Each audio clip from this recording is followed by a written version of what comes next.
Dans votre trésor, on vous emmène maintenant en safari. Mais rassurez-vous, pas très loin. Ça se passe à Nantes, au parc animalier Planète Sauvage, qui propose une immersion au milieu des grands fauves et des animaux, mais où le visiteur se fait discret, car là-bas, plus que jamais, comme l'on dit, le roi est lion. Visite guidée avec nos correspondants Alexandre Malesson et Sandrine Ruot.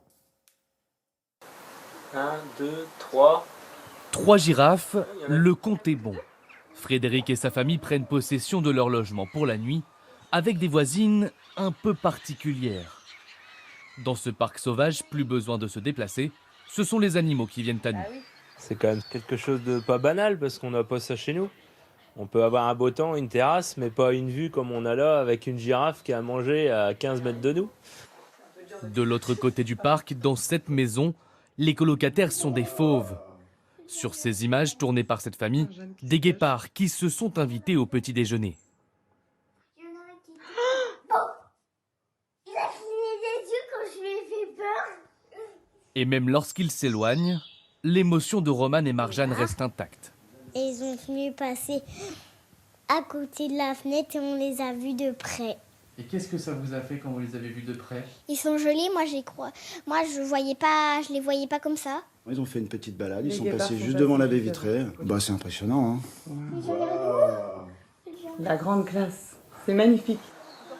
Vivre une nuit avec les animaux sauvages a tout de même un coût, entre 161 et 263 € par adulte. Une somme forcément moindre pour les billets à la journée. Sur plus de 80 hectares de terrain, les animaux se laissent approcher par des centaines de visiteurs, notamment pendant le safari en voiture. Ça te fait quoi de les voir comme ça? Étonnée. Pourquoi étonné? Parce que je pensais que ça n'existe pas, que les animaux ils pouvaient être en liberté dans les zoos. On est passé à côté des petits ours, des gros ours même, et du coup on les a vus tout près, on n'avait jamais vu d'animaux aussi près, c'est incroyable. Tous ces clients profitent des vacances de la Toussaint, une période importante pour le parc. Après plusieurs mois sans visiteurs pendant les confinements, ces quelques jours sont primordiaux. C'est vrai qu'on a eu des grandes périodes de fermeture, mais à partir du moment où le parc a pu tourner, on avait nos visiteurs sont venus. Mais là, c'est vrai qu'on a, pendant ces vacances de la Toussaint, une clientèle locale qui retrouve les plaisirs du parc, était sortie en famille. Obtenir de bons chiffres de fréquentation est fondamental pour le parc. Les coûts d'exploitation sont élevés. Il faut nourrir et protéger les 1100 animaux qui le peuplent, certains en voie de disparition dans leur habitat naturel.